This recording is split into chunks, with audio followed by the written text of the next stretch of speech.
কি পরীক্ষার রেজাল্ট ভালো হয়নি? ফেল করেছ? এই কারণে মন খারাপ?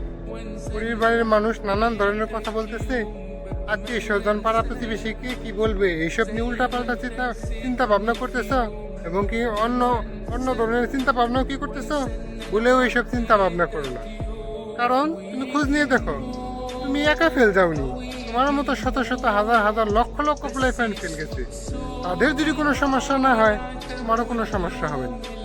প্রতি বছরই রেজাল্টের পরে দেখা যায় ফেল গেলে কিছু প্লে ফ্রেন্ড বোকার মতো মূর্খের মতো আত্মহত্যার পথ বেছে নেয়, এবং কি নানান ধরনের চিন্তা ভাবনা এবং কি নানান ধরনের ভুল সিদ্ধান্তের দিকে যায়। আমার মতে তারা বোকা ছাড়া আর কোনো কিছু না। কারণ একটা সামান্য রেজাল্ট, সেটা ভালো হলো না খারাপ হলো, এতে তোমার জীবনের খুব একটা কোনো কিছু যায় আসে না।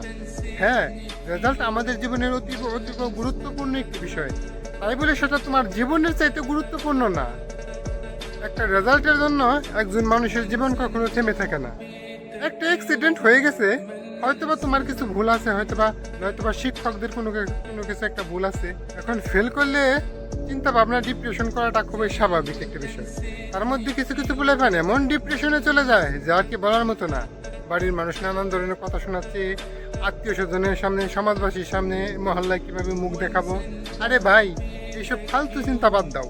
তার কারণ তুমি যদি 2 দিন না খেয়ে থাকো, তোমার ওই পাশের আন্টি, তোমার ওই প্রতিবেশী আত্মীয় স্বজন তোমার খোঁজখবর নিতে আসবে না যে তুমি না খেয়ে রয়েছো কেন। ওইসব ফালতু চিন্তা তুমি বাদ দাও। আর আমি অভিভাবক গার্জেনদেরকে বলবো, আপনারা এখনই ওদের উপর চড়াও হয়ে যায় না। ফেল করেছে, এমনিতে ওরা ডিপ্রেশনে রয়েছে, তার মধ্যে যদি আপনারা চড়াও হন, তাহলে ওরা ভুল সিদ্ধান্ত নিয়ে ফেলতে পারে।